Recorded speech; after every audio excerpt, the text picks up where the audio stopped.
Good morning, good afternoon, and good evening to all. I am Leah Marie Lucas, Research Manager at the International Cooperative Research Group of U.S. Overseas Cooperative Development Council. I'm pleased to welcome you back to the ICRG's June Dialogue Series, Cooperative Resilience, which builds on the Collaborative Research for Cooperative Resilience Research Program, which we call CR2. We launched this program in June of 2020. Through this series, we are coming together over the month of June to discuss the key research findings with our research partners. Some of you were with us last week when we came together with ICA Africa, Venture 37 Land O'Lakes, and GenX in part 1 of the series. Today, we are joined by colleagues from Global Communities and the Cooperative University of Kenya. And next week, we look forward to rounding this dialogue series off by hosting Cusco and NCBA CLUSA as the final part of the June CR2 series. Together with our CR2 research partners, we have analyzed what it means to be resilient during a crisis over the past 2 years. By delving into diverse geographies and sectors, we have analyzed how cooperative enterprises have responded to the COVID-19 shock. We've collated lessons learned and synthesized recommendations for improving both present and future resilience. The CR2 research projects were co-created with the research partner and the ICRG and designed to take a place-based lens of analysis into research topics of mutual interest. Currently, the ICRG is taking a systems approach to studying the findings from the aggregate research program and looks forward to sharing more in future resilience-focused seminars. I would like to invite the visionary behind this research project and program, Dr. Judith Hermansen, the director of the International Cooperative Research Group, to say a few words. Dr. Hermansen, the floor is yours. Thank you very much, Leah, and welcome to everybody. Thank you all for taking the time to be with us today for this very interesting session that we're about to have. And Leah has explained the context for it, and we are very committed to understanding more deeply the characteristics of resilience, as well as the impact on resilience of external shock. So it's really exciting to see the results and to find what the evidence might be telling us with respect to each of these research initiatives. All of us who are involved in international development and cooperative development within that field know, I believe, that the ways to do things better, the impacts, understanding them, those are not always straightforward propositions. In fact, very often they are not.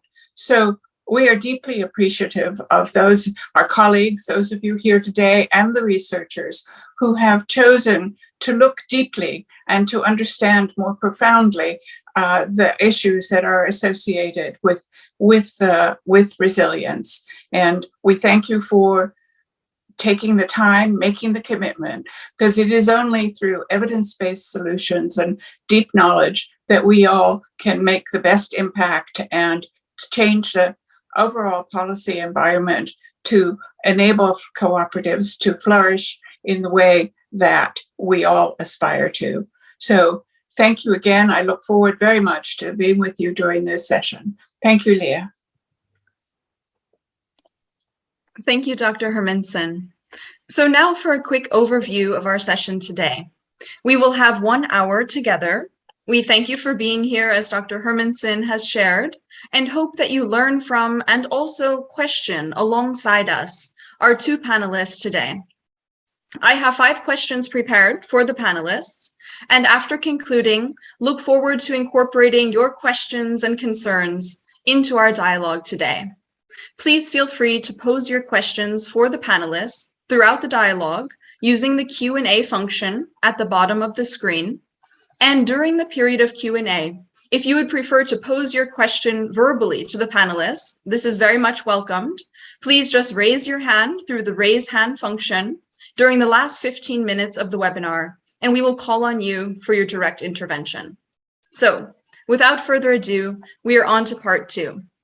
Part 2 of the series brings together the Cooperative University of Kenya and global communities to discuss the resilience-oriented findings from their CR2 research conducted in Kenya.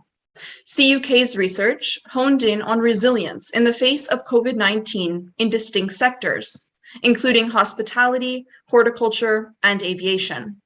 Global communities explored potential tech solutions to increase collaboration among cooperatives, leading to increased resilience of the cooperative sector as a whole. On behalf of the Cooperative University of Kenya, today we are joined by Dr. Lucy Kiganane. Dr. Kiganane is the Director of Postgraduate Studies at the Cooperative University of Kenya. She is widely acclaimed as an entrepreneurship, innovation, and business expert, and she has over 25 years of experience in this field. Throughout her career, she has published widely in the field of entrepreneurship, coached many young entrepreneurs and SMEs, and served on several editorial and advisory boards of peer-reviewed academic journals.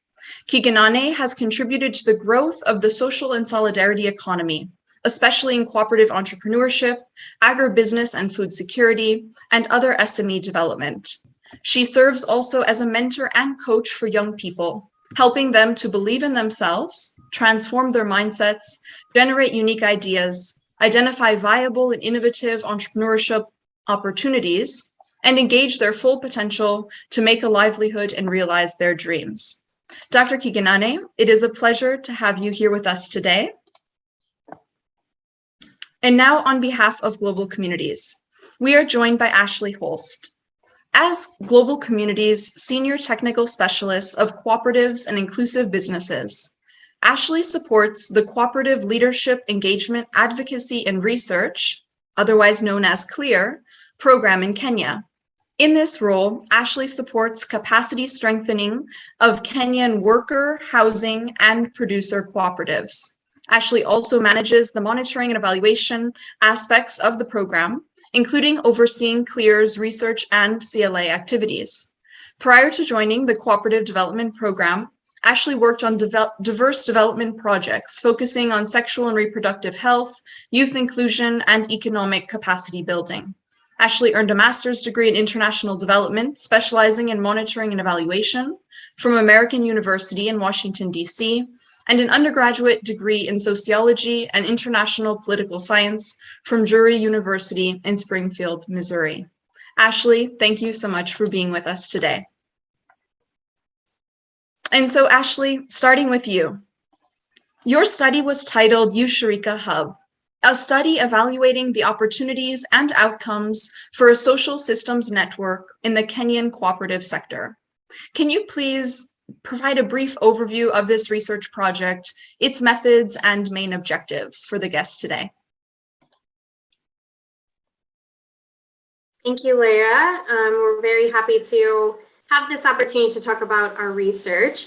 And I just want to say first, my colleague Pamela Kaburu, who's my co-author on this report, unfortunately, she couldn't be with us here today, but I want to recognize her for her work on this project. So our research, as Leah said, we had a social systems network analysis called Ushirika Hub, which was actually developed in 2019, pre-pandemic. And we worked in partnership with NCBA CLUSA and WOCU, the World Council of Credit Unions, to develop this map in Kenya. And our primary purpose at that time was to better understand the cooperative networks in Kenya and where cooperatives were able to access particular services and connect with one another. One of the things that we saw when we developed the map was that many cooperatives are very challenged to connect with one another and to find those services that are specialized for cooperatives. And predominantly, they were only connected with those other players in their physical location. So we saw that NGOs actually were one of the main connectors for cooperatives to those service providers and to other physical locations.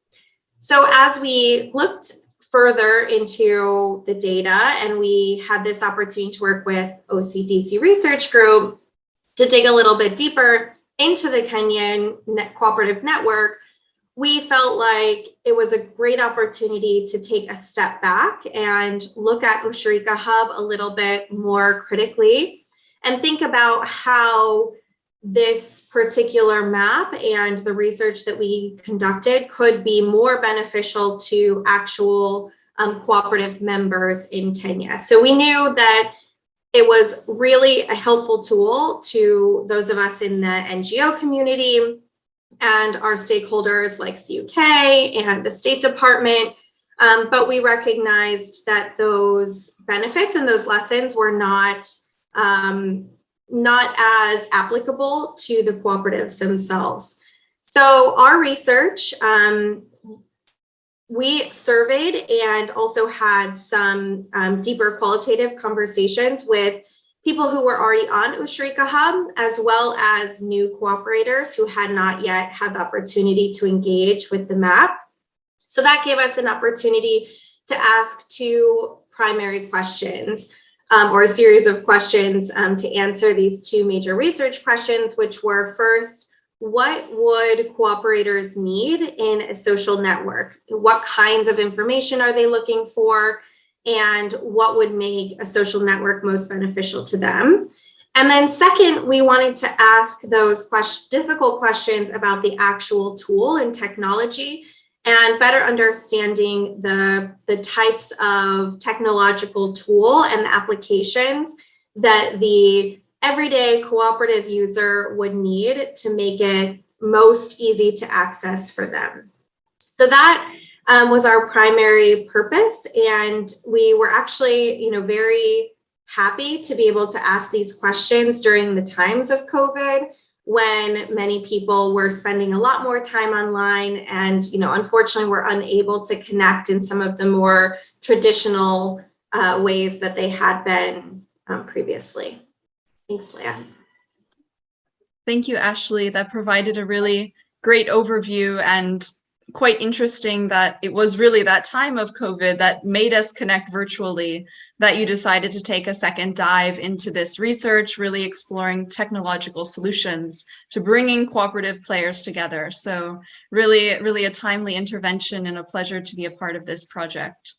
On to you, Dr. Kiganane. It's a pleasure to have you here. And we would like to hear the same from the Cooperative University of Kenya. So can you please provide a brief overview of the research project that your team dove into together with the ICRG, perhaps summarizing the methods and also the key objectives? Thank you, Leah. Good afternoon and good evening, everyone. On behalf of the Cooperative University team, I am so privileged to participate in this webinar. Now, with the onset of COVID-19 and the dramatic effects that it brought along, the Cooperative University team set out to investigate strategies employed by SACCOs in the hospitality, aviation, and horticulture sectors to increase their resilience to shocks brought about by COVID-19. And interventions put in place by the SACCOs to support members, especially women and the surrounding vulnerable communities, to cope with the pandemic. Now, the choice of the three sectors was because they were the hardest hit by the closure of the airspace and the cessation of movement. So in this study, we sought to answer 4 research questions: how COVID-19 impacted on the business environment of SACCOs in the 3 sectors, and specifically looking at the economic performance, sustainability, enabling environment, and membership services and engagement. The second question was how SACCOs responded to COVID-19 to remain afloat and continue providing services to the members. Question number 3 was how COVID-19 disproportionately affected the women members of SACCOs in the 3 sectors. And our last question was what interventions SACCOs in the 3 sectors had instituted to support vulnerable members and the community to cope with the impacts of COVID-19. And so we collected data in 2 phases. Phase 1 in March 2021, involving both qualitative and quantitative. And phase 2 was a follow-up of phase 1 conducted in August 2021, which involved qualitative data. And the objective of the second phase of data collection was to assess the changes in the variables of our interest. Now, we employed a mixed method approach where rich quantitative and qualitative data were generated for a deeper insight into the resilience. And the sample for the quantitative survey was 545 members of SACCOs from the 3 sectors. The qualitative data was obtained from 15 SACCOs, 7 SACCOs from horticulture, 6 SACCOs from hospitality, and 2 SACCOs from aviation. And out of the 15 SACCOs, 12 were deposit-taking SACCOs, while 12 were non-deposit-taking SACCOs, while 3 were deposit-taking. Now, 8 focus group discussions with SACCO members, 1 from the aviation sector, 3 from the hospitality sector, and 4 from the horticulture sector were involved. And we also conducted 13 in-depth interviews with SACCO CEOs, 39 key informant interviews with the chairman of the executive and supervisory committees and county directors of cooperatives. Thank you. Thank you so much, Dr. Kiganane. It is very impressive, the large sample size that you were able to incorporate in 2 distinct phases of this research project. And so we really look forward to digging into these findings and finding out what all of the SACCO members and key informers have really shared about SACCO resilience.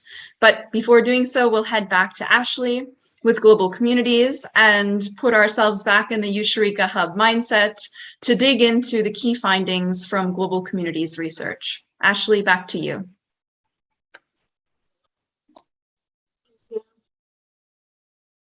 As I mentioned, we also used a mixed methods design like CUK. So we had 170 survey respondents, and some of them were on Ushirika Hub and some of them were new to Ushirika Hub.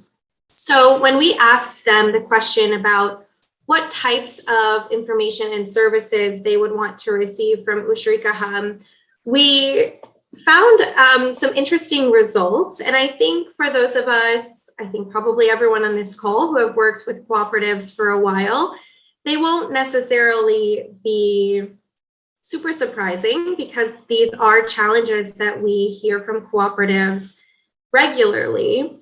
But we did have the opportunity to hear a little bit more specifically about how they might like to connect on Ushirika Hub, which was really interesting and helpful to us as we were analyzing the data. So we found when we asked that really key question about what types of information the cooperators would want to see on Ushirika Hub, the number 1 answer and the majority of participants mentioned that they simply wanted a platform where they could network and connect with other cooperators.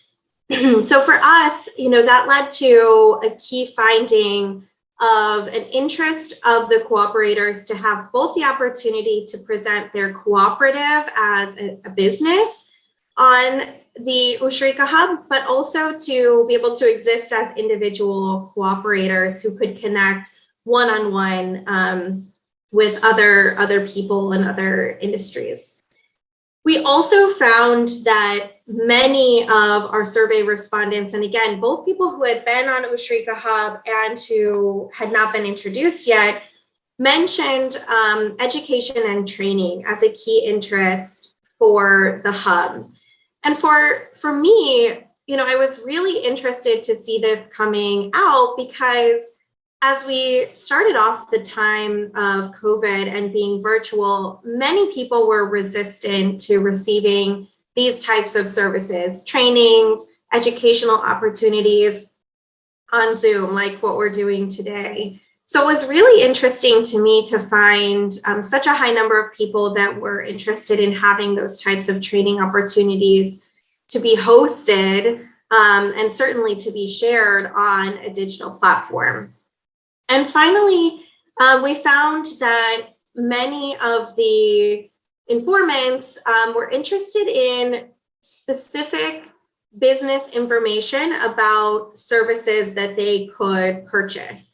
So whether that's a cooperative, an accountant with cooperative experience, or maybe product inputs, they wanted to have an opportunity on Ushrika Hub to learn about new products and services, and also be able to gather information about costs and reviews of those products and services.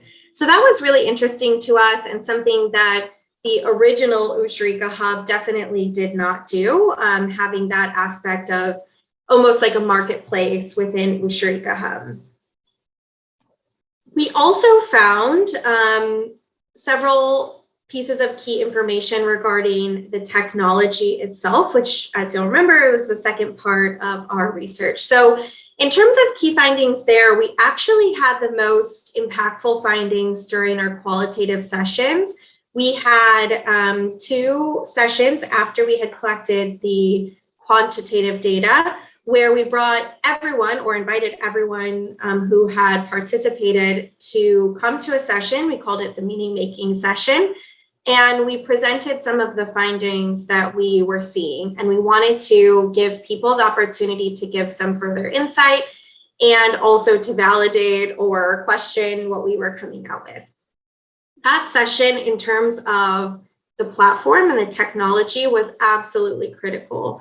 And we learned a lot from the Ushrika users about the challenges that they had with the Ushrika platform and other platforms that were similar.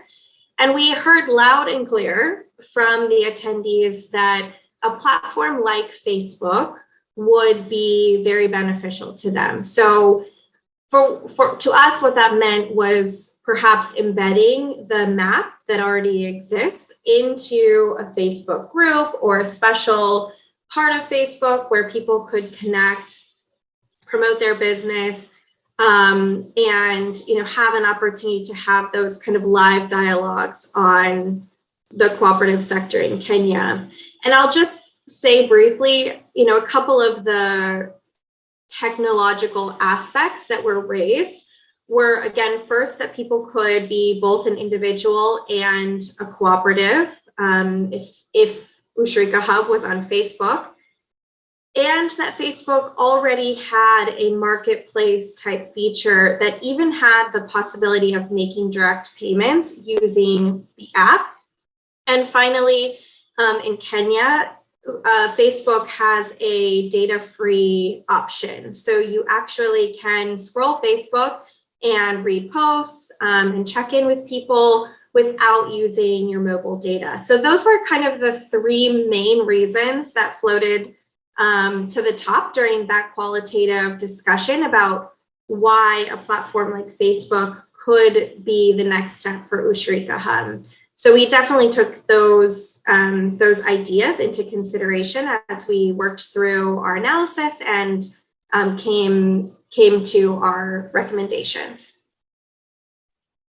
Thank you so much, Ashley. That was a really poignant overview, and you demonstrated very well how the research design really strengthened and allowed for deeper insight to these 2 aspects, both what do users need from a platform, and also what does that platform need to be in terms of accessibility, in terms of usability. And so that is really an interesting and helpful introduction to the study. So thank you for that. Back to the Cooperative University of Kenya, Dr. Kiganane, we look forward to hearing from you as well the key research findings that you have found from these 3 SACO sectors during the moment of COVID-19 shock. Over to you. Thank you. In line with our questions and the fact that we wish to determine the impacts, we realize that some of the impacts that these circles underwent and the members is that, number one, there was reduction in service delivery to members. And number two, there was also reduction in direct engagement with members. And this impacted negatively in member education activities, because it meant that they cannot be able to meet, they cannot be able to be trained. And the most outstanding one is that there was a drop in revenue for the circles and a need to restructure loans, as some members lost jobs, others were facing some financial challenges due to salary cuts, and others actually had to work on part-time basis. So those were some of the outstanding impacts. And on measures that the circles put in place, number one, we had circles implementing the Ministry of Health protocols, where they implemented the issue of social distancing, the wearing of masks, and the washing of hands. And all these were aimed at curbing the spread of COVID-19. There was also reduction in the size of employees. As I said, some of them were laid off, some went on half pay, while others worked on part-time basis. And some circles transferred services to digital platform. Because of the limitation of engagement with members, they actually transferred their services to online, and they were able to interact with their members online.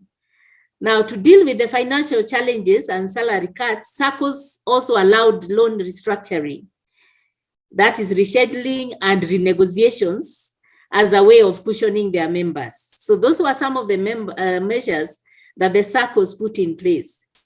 Now, on the gender issues, gender differentiated effects, number one, we realized that men dominated the three sectors, an indication of continued gender disparity in the cooperative sector. And this could be attributed by the fact that most of the males are in salaried employment, and thus they are able to register as circle members.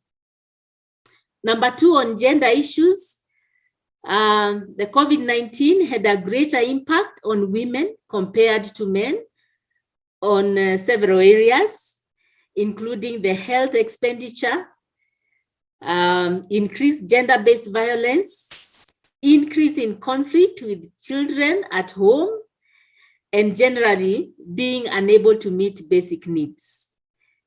And the other outstanding issue on gender is that women coped better than men and were more likely to establish alternative business than men. Now, on interventions, circles had interventions to support their members. We realized that they had put in place some interventions to support their members, including provision of emergency loans, as well as mechanisms to allow for interest moratoria. However, circles did not have in place interventions to support vulnerable members of the communities in which they operated. So they somehow actually overlooked this very important principle and just cared about their members. Yeah. Wonderful. Thank you very much, Dr. Kiganane, for that really fascinating overview of your research findings. I hope that we can dig deeper into those findings as the conversation goes on.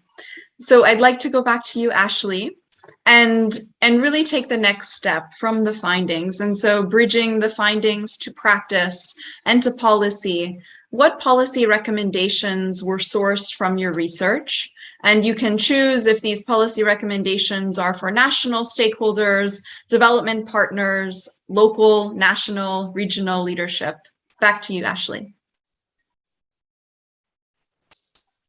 This is a great transition because Dr. Kikanani just mentioned that within their research, one of the aspects they looked into or they saw from the SACOs was use of digital platforms to communicate with their members. And I think that actually ties very nicely into our top recommendation, which is we would like to see Ushirika Hub as truly a one-stop shop for the cooperative sector in Kenya.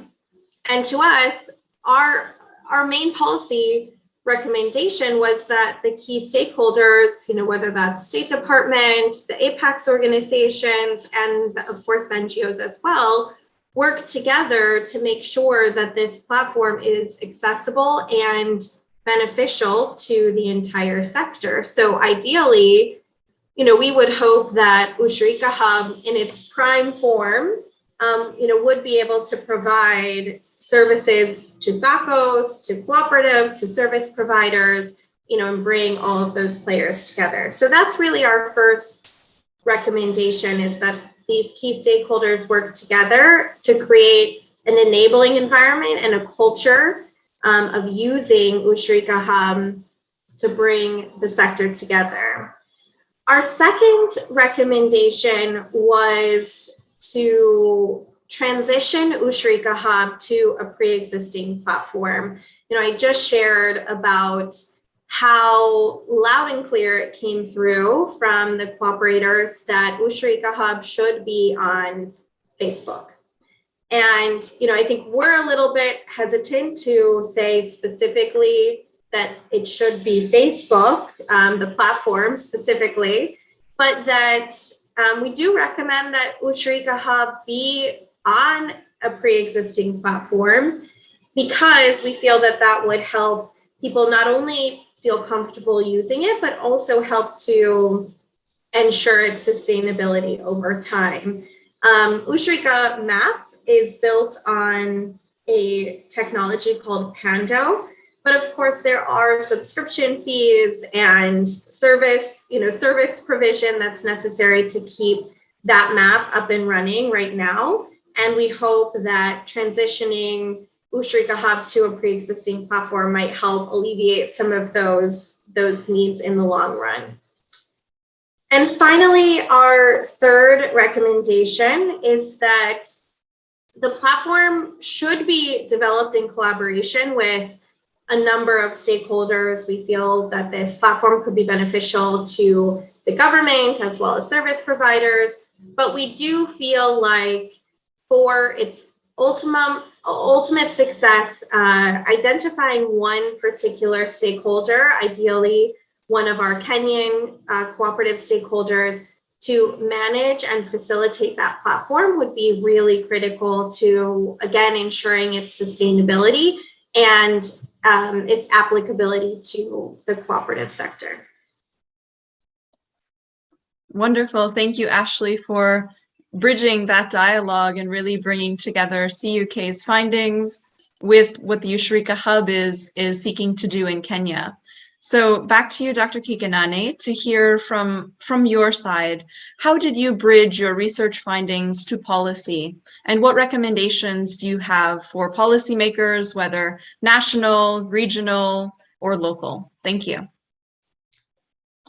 Our first recommendation is to encourage SACCOs to open up the common bond to reduce the membership concentration risk.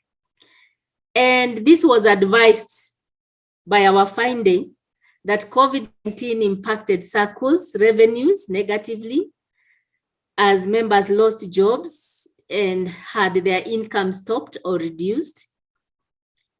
And also we realized that the impact on SACCO revenues for multiple bond SACCOs was less severe than that of common or single bond SACCOs. So with that, then we recommend that SACCOs should be encouraged to open up the common bond to reduce the membership concentration risk. Our second recommendation is that we recommend the implementation of strategies geared towards increasing the participation of women in SACCOs. And this was advised by the fact that we found that men are more, and increasing women participation in financial cooperatives with other types of cooperatives. Our finding that men dominated the membership of SACCOs in the three sectors is an indication of continued gender disparity in the cooperative sector. So women should, cooperative leaders should implement strategies that can encourage more participation by women in SACCOs. And our last recommendation is that SACCOs should be sensitized and encouraged to show more concern for the communities. When I was talking about our findings, I said that the interventions that SACCOs put in place were such that they were more geared towards their own members, but not the vulnerable members in the communities. And so we felt that it is important for SACCOs to realize how important it is for them to pay attention to also the community. And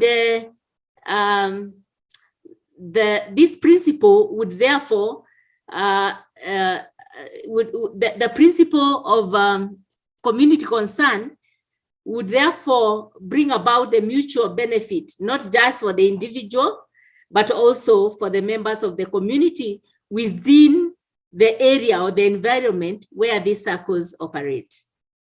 Yes. Thank you so much, Dr. Kiganane. And I'd like to go to the first research or policy recommendation that you've provided. Could you provide a brief overview of what you mean by opening up the common bond for those who may be less familiar with SACCOs and how they work, really kind of a layperson's introduction to what that means for SACCOs? Okay, in the three sectors where we undertook our research, we realized that the members of the SACCOs were actually members who are working in the same industry. For example, if it is hospitality, you find that the members of that SACCO were actually those who are working in the hotels, okay? And therefore, other members from other industries were not allowed to join. And as such, these SACCOs were therefore hard hit when the COVID-19 pandemic came about, because then it is just the same people that were affected, and therefore the SACCO could not be able to raise revenue. Yes. Thank you. Yes, that's very helpful and interesting how the actual makeup of the SACCO is so important to resilience. So thank you for that further explanation for our audience members today. And we'll go back now to global communities. And Ashley, it was great to be together in Mombasa. And as we discussed at the Africa Policy Forum, we really tied our policy recommendations to the actual conditions on the ground. And so, as we called this, sort of the ex-ante conditions necessary for successful implementation of these policy recommendations. And so really just grounding these recommendations that are coming from your research. Could you explain a few of these conditions that you've identified as necessary to really be able to successfully implement what you're recommending? Thank you. Sure. We feel very strongly that the most important condition for Ushirika Hub is the value proposition that it would bring to the cooperative sector. And that's why the first objective of our research was to better understand what the cooperatives and the service providers would need from Ushirika Hub itself. So to us, that is our main condition, is that whichever stakeholders were to come together to develop the next iteration of Ushirika Hub and make it so that it can be more sustainable, would really need to focus on making sure that the hub itself met those expectations of the cooperative users. So that was our first condition.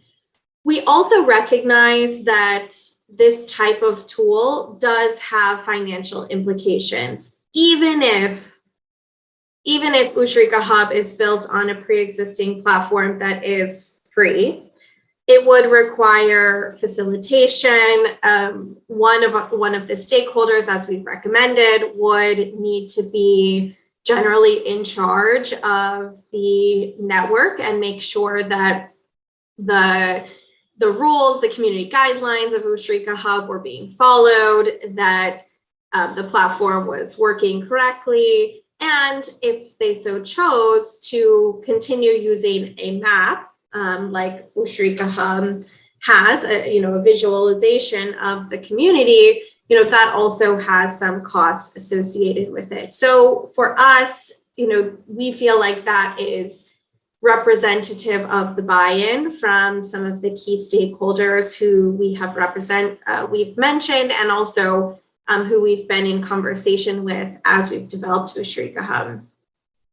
And finally, we also would want for there to be buy-in from the national and county governments, as well as the apex organizations and the NGOs, because we feel that in order for Ushrika Hub to be successful, it really would need to be a joint initiative and a one-stop hub.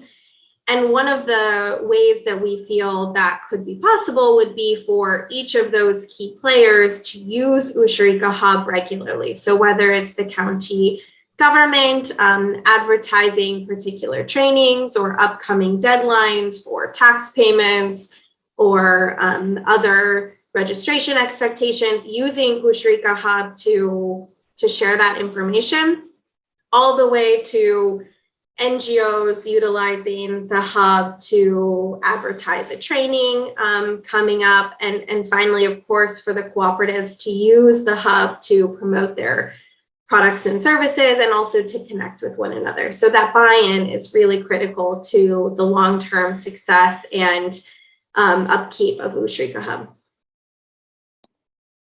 Great, Ashley. Thank you so much for bridging those recommendations to reality. And I think that these conditions that you've outlined are really important and essential to the Ushrika Hub success. So great to have your intervention. So I will pose the same question to Dr. Kiganane, and then we're getting a few questions coming in from the audience. So we will begin to incorporate your questions into our dialogue. So Dr. Kiganane, we would like to hear the same response from you, focusing on your research project, but looking at how these research recommendations and policy recommendations are really implementable. So identifying some key existing preconditions for their success. The issue of opening up a common bond is a very, very important issue and for the circles, but it is not without risks. And for that reason, one of the conditions is that circles must institute adequate credit and delinquency management controls to ensure that when they open up the bond, then those who are coming in from other industries are able to abide by the bylaws of the circles. That is very important, because if they do not do that, then they will find that they will have many members, but the management issues will be very many. So it is important for them to institute adequate credit and delinquency management controls. Now, on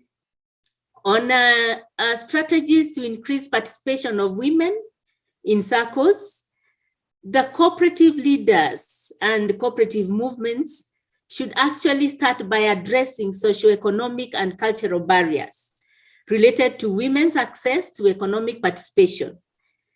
If this is done, then this will trickle down to the circles, and therefore we shall have, more enabling an environment where more women can be able to participate. And we also said that to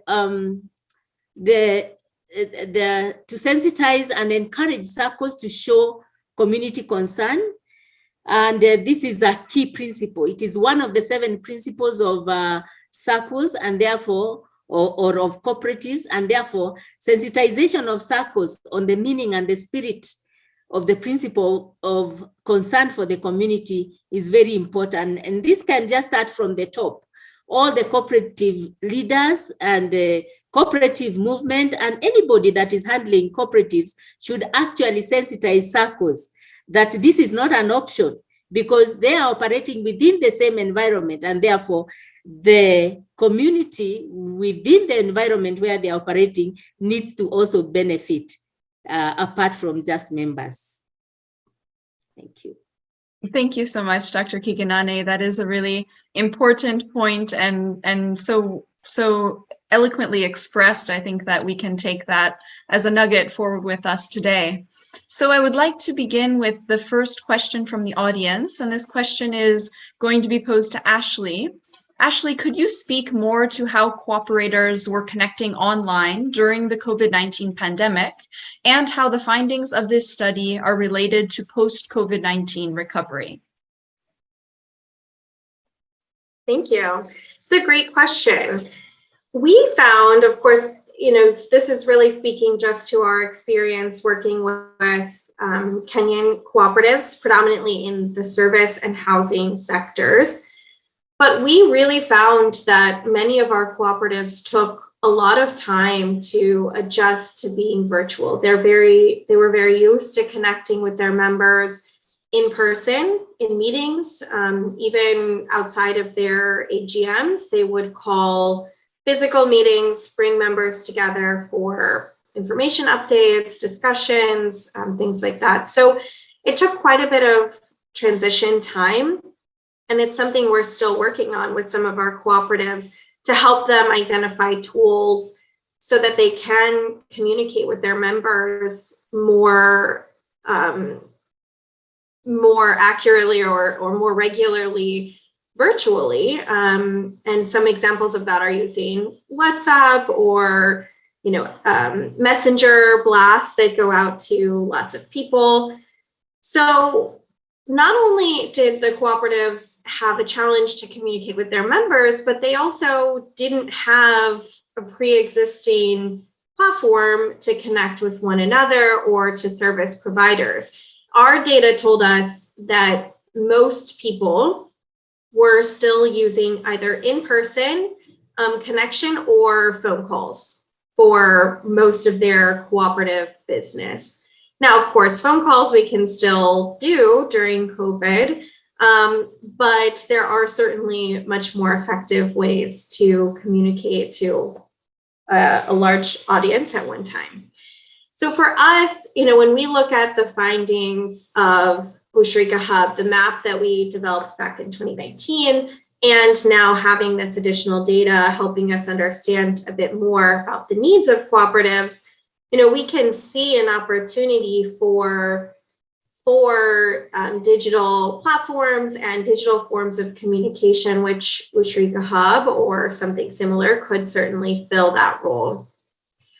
I also, personally, when I look at the data and I see a hunger for more opportunities to connect virtually, I think that speaks a lot to the work that cooperatives have been doing, the NGO community and the government too, to help them learn about these various different technology options and also to just expand their comfort level in that area. So when I think about the fact that, nearly everyone said that they wanted the opportunity to network and to have educational opportunities online, I think that really speaks to the growth that we've seen in this area, in this technological communication space over the last 2 years. I think you can see that people have much more of an appetite and much more of a willingness to connect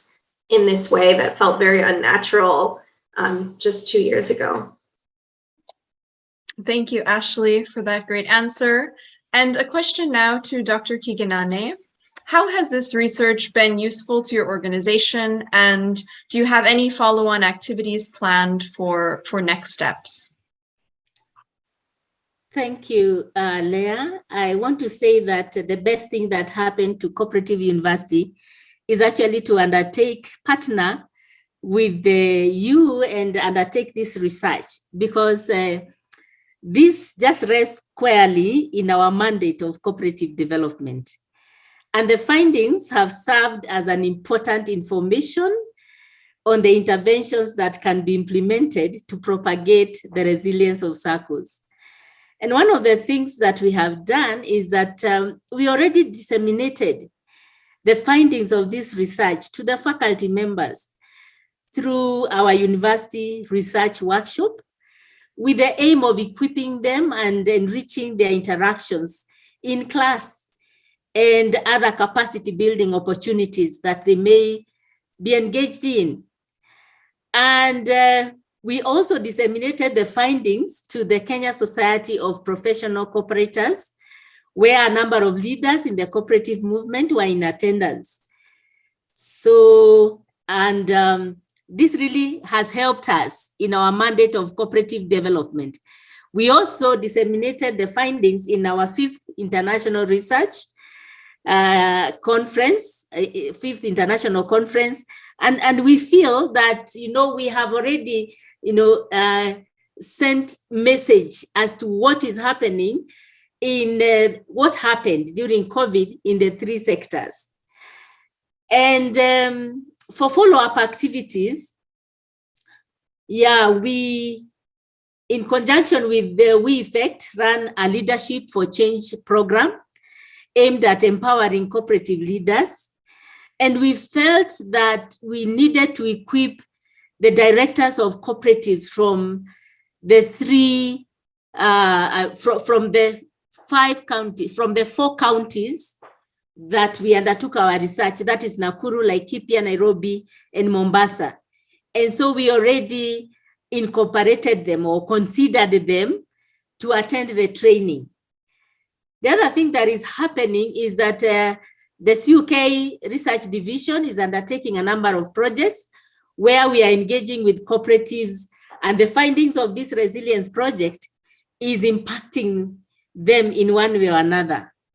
And finally, Leah, is that the knowledge and experience we acquired is helping us to design a short course that will impact the cooperative leaders as it informs our training and capacity building. So we have gained a lot as an institution, not just as a team, but as an institution. Yes. Thank you so much. That is really inspiring and positive, transformative impacts that we're beginning to see. So look forward to staying tuned for that short course and learning more. Ashley, we have another question for you from the audience, and Virginia Brown from NCBA CLUSA has posed this question. So she mentions that it's quite interesting that members express the desire to join the platform both as cooperative businesses and also as individual cooperators. Could you share your thoughts on how this might connect to cooperative identity in Kenya?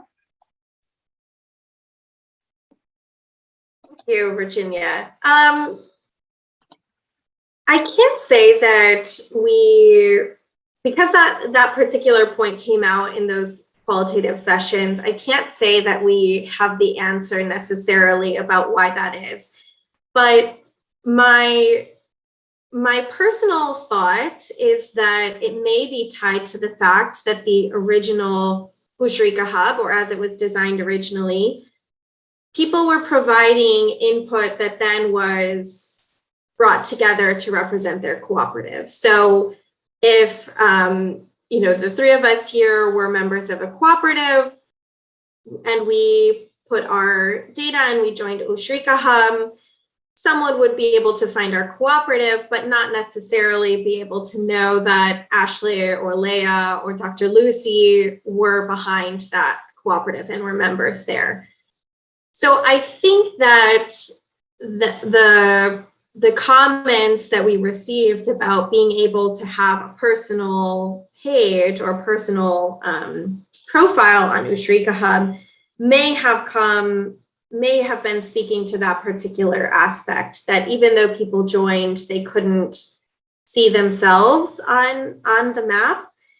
But I think in terms of the overall Kenyan cooperative sector, I wonder if that aspect is tied to the fact that, we know in Kenya and elsewhere too, many cooperative members are participants, are members in lots of different cooperatives. So maybe I'm a member in housing cooperative and also a producer cooperative and also a savings co-op.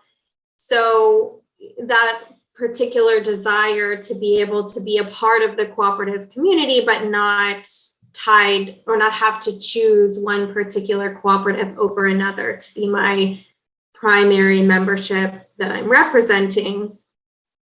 But in general, I think there seemed to be just a deep desire for people to have a place to connect, and maybe one in which they have a shared identity or a shared purpose, of kind of that cooperative spirit or part of the overall cooperative society in Kenya, and wanting to be able to interact with other cooperators outside of their own cooperative.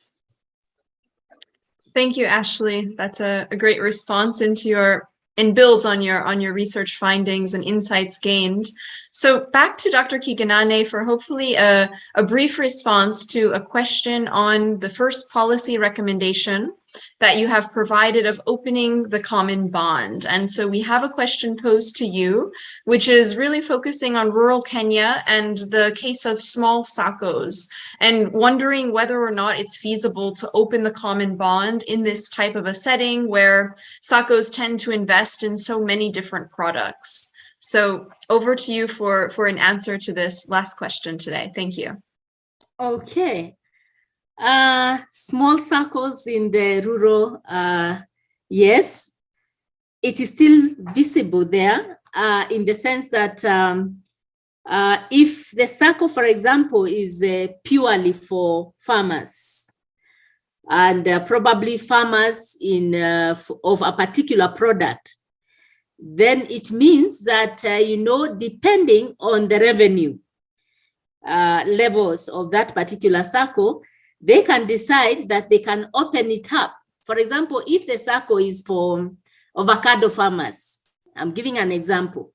So, and they look at their revenues and realize that, their revenue is quite limited, then they can open it up to probably mango farmers. They can become still members of that particular SACCO, and probably even cereals. So the small SACCO would have to evaluate their revenue and see whether there is a need to actually open this common board. But I would say that yes, it is feasible, even in the rural Kenya and in small SACCOs. Yes. Wonderful. Thank you so much, both to the poser of the question and to Dr. Kiganane for that great response. So back to you, Ashley, for a quick overview, maybe give us 1 minute of proposed next steps for global communities based on these research findings. Thanks, Leah. We right now are in a period where, just like this forum today, we are disseminating the findings to the participants in Ushrika Hub and having some critical conversations with our partners, the other NGOs I mentioned, and who are on the call here too, and CUK, who I'm speaking with, about the future of Ushrika Hub, and thinking through some of those really practical recommendations about platform and sustainability of Ushrika Hub, and thinking about what the next steps are for Ushrika Hub and which stakeholder might be interested in playing that key facilitation role I mentioned earlier. Thank you, Ashley. Well, it sounds like there's going to be a lot of exciting updates coming in the near future from Eushirika Hub, in addition to the exciting short course that CUK is beginning and getting ready to launch. So I want to thank both of our two panelists today, our audience members. This has been a really interesting and insightful conversation, and I know that I can't wait to stay tuned. So thank you, everyone, and please go on and have a great rest of your day. We look forward to the next series. Please join us next Wednesday, same time and same place.